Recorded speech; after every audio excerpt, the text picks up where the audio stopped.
Ever finish an easy day and feel like your soul got unplugged? Oh, that feels weird. That's not nothing. It might be a sign you've been masking. Here are 15 subtle signs you've been masking autism, what this does to your nervous system, and how to spot the signs before you crash. I've also got a free masking reflection guide. I'll show it to you halfway through. Masking is when your brain hides autistic traits to stay safe. It's survival mode, not being fake. So let's see if any of these signs feel familiar. You're always on. Even when you're alone, you're monitoring tone, posture, every micro expression, like someone's grading you. That constant sense of being on high alert is your brain's way of protecting you. You mirror people without meaning to.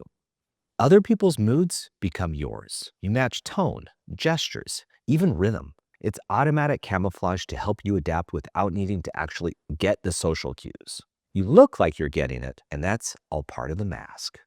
You rehearse everything. You're running scripts in your head all the time, before a call, a meeting, even a text, then replay it all after. That's not overthinking, that's survival, and usually learned through a lifetime of being misunderstood. Now, it's your default. You replay everything.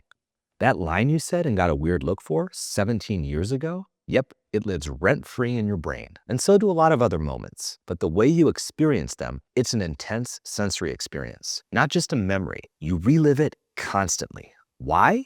You're trying to safeguard against similar situations that follow those patterns. You suppress your stims. Your body wants to move, rock, tap, or hair twirl, but you stop yourself. You hold still even when your body's begging to move. Your brain says, don't be weird, because that's what you were told over and over as a kid, and that's stuck. If you're already nodding, good. That means your brain's recognizing its own survival code. The next few might even hit closer. You adjust your speech depending on who you're with. Different voices with friends, coworkers, or strangers? Yep, that's masking. You've probably built multiple versions of yourself for different audiences, and switching between them is mentally exhausting. But it doesn't stop there. You rephrase everything. Masking means turning down the bluntness and turning up the fluff. Instead of saying what you really mean, you run everything through filters so you sound softer, friendlier, more socially acceptable, because you've gotten yourself in trouble otherwise. Not that I would know anything about that. You downplay your special interests. You hide what you actually love talking about because you don't want to seem too much. And when someone gives you permission to info dump for 2 minutes straight, it's hard to keep it to 10. And then the weird looks start. And you realize you went off about earth and bricks as everyone else zoned out. Oops. Feeling a little bit shy. You script small talk. You rely on mental templates for questions. No, I'm not talking about job interview questions. Questions like, Hey, how are you? or Hey, how's your weekend? spontaneous conversation feels like a dance when no one taught you the moves. It's not that you don't care about connecting with people. It's that these questions don't do it for you. Plus, your brain's running 10 different background programs and tabs. You're trying to predict social cues, manage sensory input, and get the answers right. Because surely there must be a right answer to these questions. Right? You struggle to know what you actually feel. When you've spent years reading everyone else's emotions to stay safe, your own start to blur. You might know what someone else feels before you can name how you feel. The feelings come at a delay, or you don't notice them at all. And that includes internal body cue feelings too, like knowing when you're hungry. So you might rely on a schedule, not just noticing when you're hungry or thirsty, or need to go to the bathroom. And when someone asks you, how are you doing? It's always going to be an autopilot response because of number 9, or because you actually don't know. And that's why we created the free masking reflection guide. It'll help you recognize your own masking more and gradually see your own habits. Once you peel away the layers, you can re-examine things like how you actually feel or when you mask. Grab the download. The link's in the description. You're always exhausted. You didn't work overtime. You didn't socialize much. And yet, you're exhausted. Constantly. Not just a little tired. So tired that your bones and joints ache. Maybe even your jaws. And that's because you're in constant fight or flight mode. Or at least your body and brain really think those are attacks from eye contact and small talk. Those are the real battles you're facing, my friend. It's also your body's response to sensory overload, social challenges, masking, and life in a world not designed for your brain. Every part of it is exhausting, and it's not something a weekend or sleep can fix either. Why? Because it's usually life that's exhausting you, or at least the way you're living it, and especially all that masking. You ignore sensory triggers.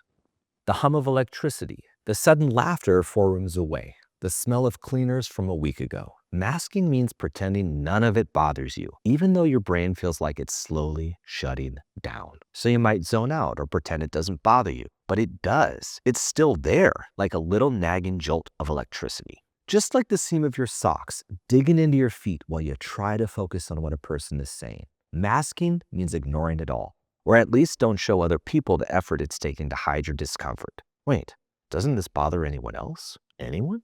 No? Just me? You struggle to believe people actually like you.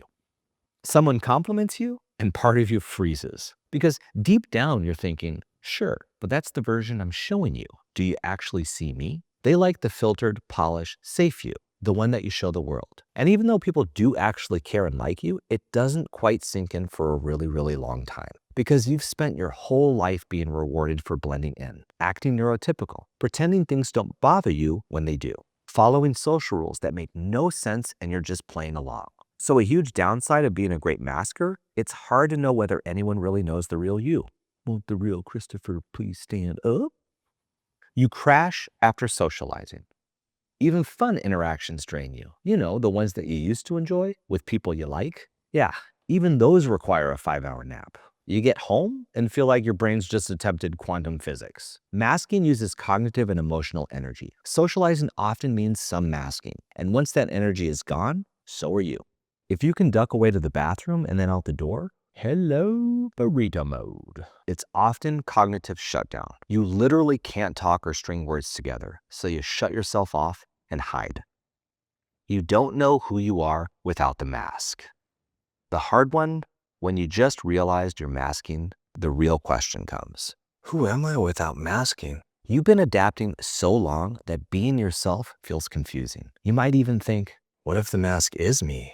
If that hits, just know that you're not broken. You're just early in the process of getting to know who you actually are. And starting that is a big positive step in this journey. So what now? If you recognized yourself in any of these, it doesn't mean you failed. It actually means you've survived. Masking kept you safely hidden all this time, but awareness is the first step to getting to know your true, authentic self. It's not some dramatic reveal. It's about knowing who you are under it all. Once you see the mask, you can start understanding when you're choosing to wear it and when to let it go.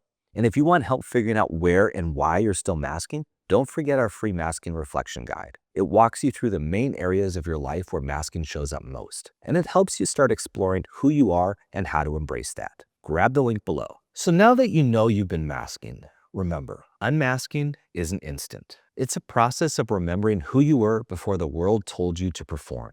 And sometimes that takes time, but you're in the right place to get the support you need to keep moving forward. If this hits home, let us know in the comments or share your own signs you're masking. Next time, we're talking about why masking actually feels harder after diagnosis and what to do next. If you want more for your brain right now, watch this video next.